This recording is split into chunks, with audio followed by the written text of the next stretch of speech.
Alrighty. Unfortunately, we're talking about Star Wars again. We just watched a Star Wars Meg A brand new one from Star Wars. Yeah, 11 hours ago, and today is 3/16/25. Yeah.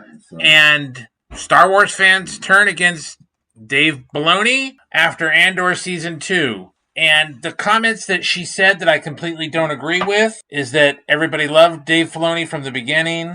She didn't say everybody, but there was a number of people, A huge, which is true. Whether you agree with it or not, whether you're one of those people or not, I'm not. doesn't negate Never. that there were people that were. Well, they're still wrong. But her point was there was Too many a people. whole lot of people behind Dave Filoni And now they are. and now they're not no more. They're surprised. This is what happens. Well, I don't think they're surprised so much as that they're just giving up on him because after seeing the progression since Mando season 2, especially, Exactly, because that's really what killed Star Wars is when he got that whatever it was, that backdoor promotion, executive creative jerk off or whatever the fuck, right, and he started to really dickhole things, really exert that authority and just fuck everything up even more than he already had. Yeah. And I liked how they did the contradiction, the contrast between Andor and Mon Mothma's appearances in Ahsoka.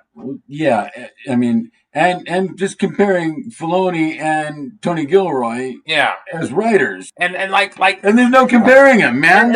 But then she also said everybody thought that he was going to be the savior of Star Wars with the Mandoverse with what's his name? With Jon Favreau. Yeah, and I'm like, no, I never believed in Dave Filoni at all, ever. Never, ever, ever. He's a hack. I didn't like the Clone Wars. The Clone Wars was for kids, and that's fine, but it wasn't what I was looking for in a Star Wars show, because I found what I was looking for in a Star Wars show in the 2D animation Clone Wars, which was just fine for me. Yeah, but anyway, no, the whole thing with Filoni, though, he was personally mentored by George Lucas in how to do Star Wars. That's what everybody says, but no, that's it's true though, and look what he came out of it with when Lucas sold it and stepped away, and here's what he's got from. I don't even think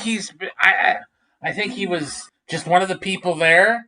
And maybe because he wore that stupid hat, or he had that cherubic face, that, oh, okay, yeah, he mentored me. He sat there, cross-legged, all wide-eyed, just soaking in everything that George would tell him. I don't think so. I think he's always been a hack, and he just lucked into it because he was in the right place at the right time. Well, there's a whole lot of that. And he wasn't offensive to George when George met with him. And yeah, the story that he likes to tell is that, he's there. He didn't know for sure what he was there for.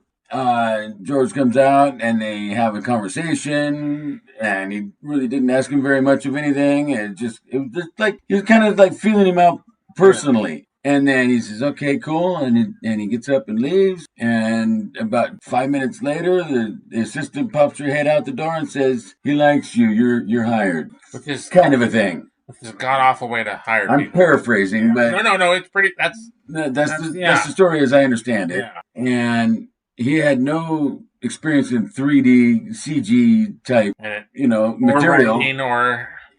All he had ever done was traditional 2D animations, and I don't even know what he did or worked on before he got hired. It was The Last Airbender, but I don't know what he did there, and I don't care, because whatever he did, if it was getting more than going and fetching the coffee for the actual people that were doing the job, then he was being paid above his intellectual capability. There, I said it. Right. But there is, the whole thing right now, though, is that Andor Season 2 is getting quite a buzz right now. That's good. It should. Yes, it should. Especially after the disappointing response that they got to Scott and Crew, which should have had a better viewership, and people should have. And we will be reviewing the first season of Andor, so look for that soon. Oh no, we're rewatching Andor season 1 right now, and doing a rewatch in anticipation to this and the video season. and those are going to start popping up here soon. In 2 days. Yeah, so watch for those because Andor's great, man, and Tony Gilroy is by far such a superior writer to Dave Filoni. I mean, he could write circles around Dave Filoni, man. Dave Filoni couldn't write his way out of a paper bag. Yeah. But there was a one of the comments and something that was featured in this Meg video about Genevieve O'Reilly, and we'll leave a link in the description. Yeah, and she was talking about the way that she got to play the character in these Andor episodes, and she made a comment that I will miss her because we're not going to get any more Andor. This is it, because it leads right up to Rogue One, and there's Andor dies, and there's no more Andor. This is it. Yep. And that's all we're going to get out of this really good writing of the Mon Mothma character. And even if she keeps popping up from time to time, she's going to miss what she got to do here. Yeah. So. And I just took umbrage with the fact, I don't care that everybody loved Dave Filoni. No, we didn't. No, everybody didn't, but enough people did that they're turning on him. That's what the point of it is. And I'm just like, well, they never... like, at least they're fine. Better late than never, right? Ugh. I mean, or maybe not, because Star Wars is kind of pretty much dead. I mean, Andor Season 2 is going to be the final season of it. So even if it gets great viewership, it's all we're going to get. Yeah. I mean, really, I'm just really... But you're going to go see the Grogu movie, so I most likely will, but I still am 99.999% that Andor Season 2 is going to be the last good Star Wars we get. Oh, yeah. Which is not to say that it undervalue what it is. I'm totally looking forward to it. I'm going to be sad when it's over, but I'm going to be happy it happened. Yeah. Right? It's just garbage. And... the Filoni led stuff is just always just me. No, there's what else can you say? I mean, that's why, and I really think that's why Skeleton Crew was as good as it was. It was not Filoni led. Yeah. Even the Acolyte had a lot of Filoni in it that didn't need to be there.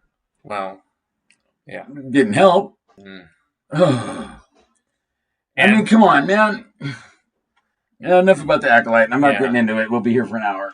Yeah, and the fact that he describes canon as fungible, or you just do whatever. Oh, it's a different point of view. Don't play that shit with me. Fuck off. No, that's a cop-out for not doing your homework. Yeah. And doing something that was contradictory to something that was fully on really... Yeah. Canon you get called out about, but you're no, And if you were a good enough writer, you could work a way around it so that they exist together. And if you were well versed enough in the lore, you wouldn't have made the mistake in the first place. But see, he doesn't care because I can just do what I want and everybody will love it because I'm magic fucking cowboy. Anyway. No, and they had the other, like, the chart. Oh, yeah. Under George Lucas's leadership before he sold it. Yeah. With the different levels of canon that were, but even they would have to be adhered to. Like, books had to adhere to other books and keep it consistent. Not necessarily, and they had to, all of it had to be consistent with the G canon. Yes. It was George Lucas's. Yes. So this is going to be... I'm tired of talking about Dave Filoni and all his bullshit. So this is going to be our last Star Wars. Anything about Dave Filoni? We're going to do the Andor reviews of season 1 and as season 2 goes on, and we're going to look for a Underworld talk where we're going to talk about stuff that none of these people are talking about. Now, all of a sudden, Underworld is back in the spotlight, and we've been looking into what's going on there. I looked into it.